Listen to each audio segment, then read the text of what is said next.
துலாம் ராசி அன்பர்களே, இந்த 2026 ஜூன் மாதம் எப்படி இருக்க போகுது? ராசிநாதன் 9ல் போய் உட்கார்ந்திருக்கார். அதாவது பாக்யஸ்தானத்தின் அதிபதியாக இருக்கக்கூடிய புதனோடு சேர்ந்து இருப்பது ஒரு அற்புதமான தன்மை. அதே சமயத்தில் செவ்வாய் ஆட்சி பலம். இப்போ இந்த மாதம் பார்த்தீங்கன்னா 2ஆம் அதிபதி தனாதிபதி குடும்பாதிபதியாக இருக்கக்கூடிய அந்த செவ்வாய் ஆட்சி பலம். இன்னும் மிக முக்கியமாக குரு பகவான் உச்சபலம் அடைய போகிறார். அதாவது முயற்சி ஸ்தானத்தின் அதிபதியாக இருக்கக்கூடிய குரு பகவான் உச்சம் வலிமை பெறுகிறது. வலிமை பெற்று தனஸ்தானத்தை பார்க்கறது ஒரு அற்புதமான அமைப்பு. அப்போ ராசி அதிபதி பாக்கியஸ்தானத்தில் இருக்கும்போது நல்லவைகள் நடக்கக்கூடிய அமைப்பு தான். அதாவது உங்களுடைய எண்ணங்கள், செயல்கள், சிந்தனைகள் சில மாற்றங்களை கொடுத்தாலும் அது ஒரு நல்ல மாற்றத்துக்காகவே கண்டிப்பாக இருக்கும்.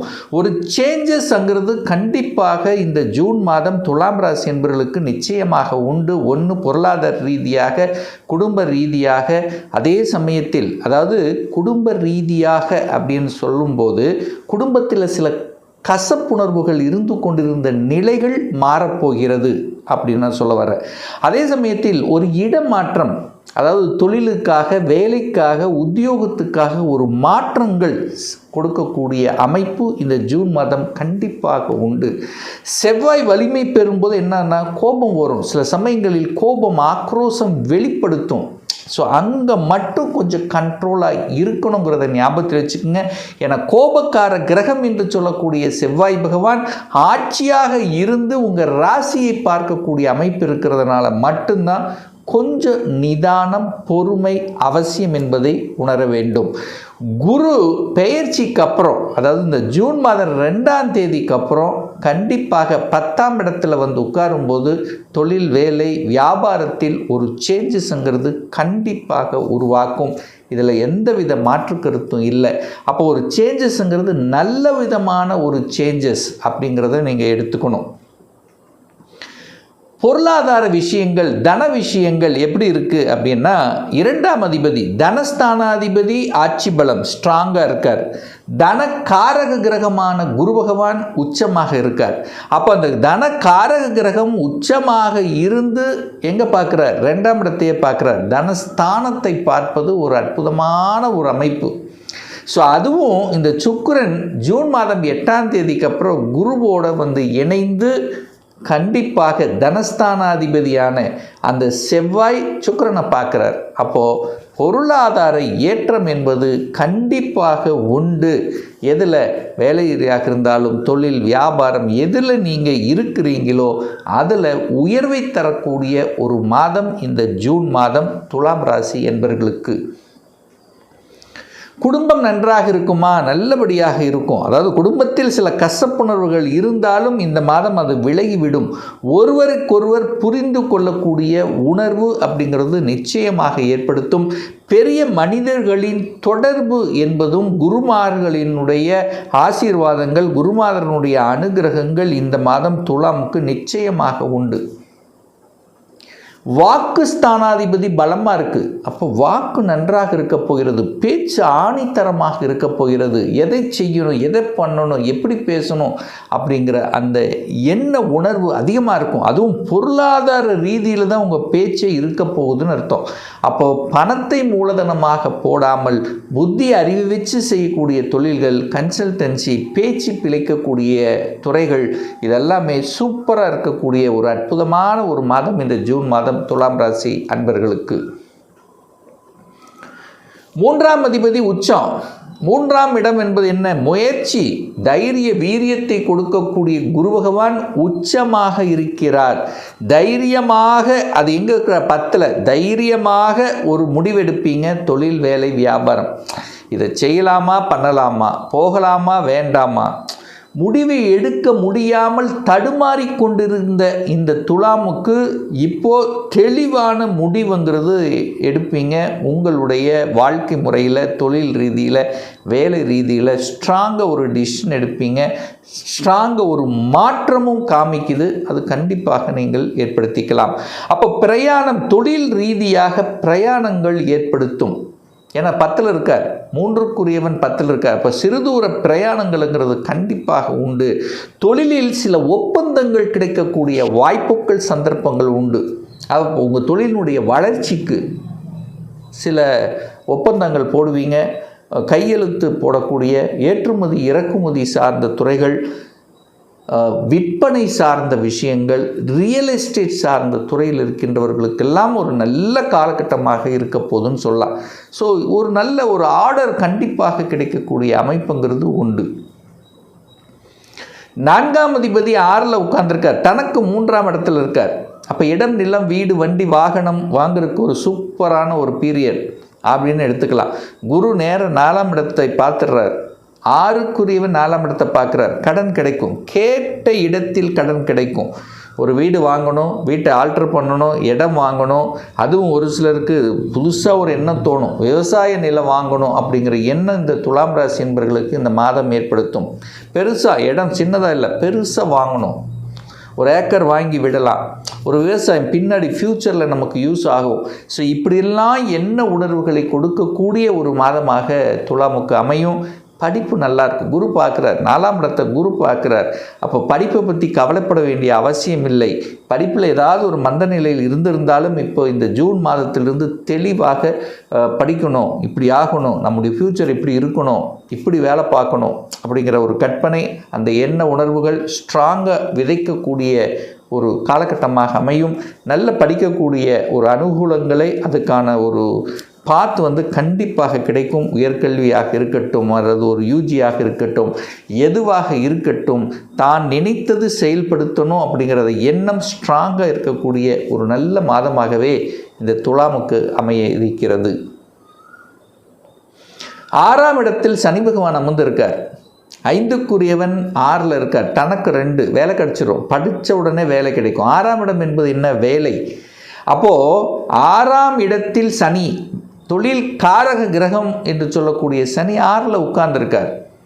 அப்போது குருவும் பார்க்குறார், 6ஆம் அதிபதியும் பார்க்குது. அப்போது முதலில் ஒரு நல்ல விஷயம் என்ன, இந்த குரு பெயர்ச்சிக்கு அப்புறம் இந்த துலாம் ராசி என்பவர்களுக்கு வேலை இல்லாமல் தவித்து கொண்டிருக்கின்றவர்கள், எப்படியோ வேலை விட்டேன் சார், இப்போ எனக்கு ஒரு வேலை வேணும், அந்த வேலை முதல் வேலையும் உங்களுக்கு கிடைக்க போகுது. ஒரு மாற்றம் கொடுக்க போகுது வேலையில், அல்லது என்னென்னா ஒரு ப்ரமோஷனாவது கொடுக்க போகுது, அல்லது துறை ரீதியான ஒரு சேஞ்சஸ், ஏதோ ஒன்று ஒரு மாற்றம் வேலையில், அது கண்டிப்பாக நிகழும். அடுத்து கேட்ட இடத்துல கடன் கிடைக்கும், அதில் எந்த வித மாற்று கருத்தும் கிடையாது. ஏன்னா 6க்குரியவன் வலுவாக இருக்கார், கடன் கிடைக்கும். அது உங்களோட பாசிட்டிவ் கடனாக நீங்கள் மாற்றிக்கிறது நல்லது. இடம், நிலம், வீடு வாங்குறது, குழந்தைகளுடைய படிப்பு செலவு, திருமண செலவு, இந்த மாதிரி கடன் அப்படி ஏதாவது ஒன்று அமைக்கும். இந்த எதிர்ப்பு பகை கண்டிப்பாக இருந்திருக்கும். அந்த எதிர்ப்பாளிகள் அவங்கனால தான் நீங்கள் இப்போ உயர போகிறீங்க. உங்களுக்கு ஸ்ட்ராங்காக ஒரு எதிர்ப்புங்கிறது கண்டிப்பாக இருக்கும், ஒரு போட்டிங்கிறது இருக்கும். அந்த போட்டியில் ஜெயிக்கக்கூடிய அமைப்பு, போட்டி தேர்வுகளில் வெற்றி பெறக்கூடிய அமைப்புகள். நிறைய பேர் கவர்மெண்ட் எக்ஸாம் எழுதணும், அந்த எக்ஸாம் இந்த எக்ஸாம், அப்போ போட்டித் தேர்வுகளில் வெற்றி பெறக்கூடிய வாய்ப்புகள். ஒரு சிலருக்கு பார்த்திங்கன்னா இந்த கேஸு வழக்குகள், அப்போ வழக்கில் ஒரு சொல்யூஷன் கிடைக்கக்கூடிய அமைப்புகள் இந்த மாதம் சிறப்பு பெறுகிறது. சார், திருமணம் சார்ந்த சுபகாரியங்கள், திருமணம் நடக்குமா, மேரேஜ் சார்ந்த விஷயங்கள், 7க்குரியவன் 7ஆம் இடத்திலேயே ஆட்சி பலத்தோடு இருக்கார், ஸ்ட்ராங்காக உட்கார்ந்துருக்கு. 7க்குரியவன் வலிமையாக இருக்குது, 2ஆம் இடத்தை குரு பார்க்குறார். அப்போ திருமண சார்ந்த விஷயங்கள் நல்லவைகள் நடக்கக்கூடிய அமைப்பு தான். ஏன்னா குடும்பத்தில் ஒரு உறுப்பினர் உங்கள் வீட்டில் வர சேர போகிறார், ஏன்னா குடும்பத்தை குரு பார்க்குறாருல.